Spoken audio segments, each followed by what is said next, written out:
তুমি দাও। Hello friends, welcome back to my another blog. এই যে আমার শ্বশুরমশাই মাছ কেটে দিচ্ছে। আমার শাশুড়ি মা নেই দেখে আমার শ্বশুরমশাই আমাকে মাছ কেটে দেয়। তো তোমাদের বাড়ি কে কে আছে এরকম শ্বশুরমশাই বা শাশুড়ি মা যে তোমাদেরকে মাছ কাটতে হেল্প করে, কমেন্টে অবশ্যই জানিও। এই যে সন্ধ্যাবেলায় একটু রেডি হয়ে নিলাম। পিস্তা তো দিদির আজ বাড়িতে গৃহপ্রবেশ, সেখানে যাব বলে। এই যে দেখতে পাচ্ছ কফির কাপ, কিন্তু এখানে কফি ছিল না, চা ছিল। ফাইনালি আমরা 6:30টার দিকে বেরিয়ে পড়লাম।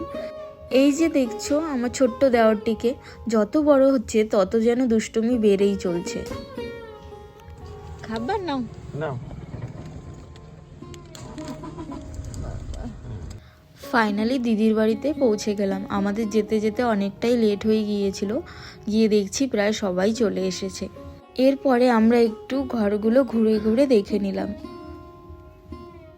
এরপরে পিসি শাশুড়ি মা, ছোটদি, বড়দি, আমরা সবাই মিলে একটু গল্প করে নিচ্ছিলাম।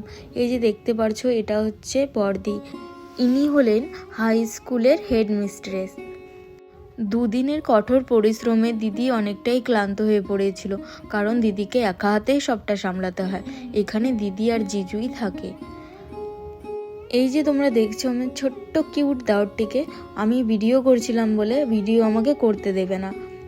এই যে ভিডিওটা বন্ধ করার জন্য সামনে চলে আসছে বারবার। এরপরে ভাইকে খাইয়ে দিচ্ছিল কাকিমা। এই মহাশয়ের তো আবার কার্টুন ছাড়া খাওয়া হয় না। ভাই খাওয়ার পর আমরাও খেয়ে নিলাম।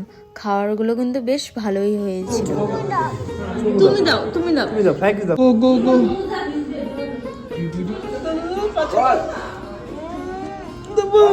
সবাইকে বিদায় জানিয়ে এখন রওনা দিলাম বাড়ির উদ্দেশ্যে। প্রায় 11:30টা বেজে গিয়েছিল। বাড়ি যেতে যেতে প্রায় 12টা বেজে যাবে, কারণ দিদির বাড়ি জলপাইগুড়িতে ছিল।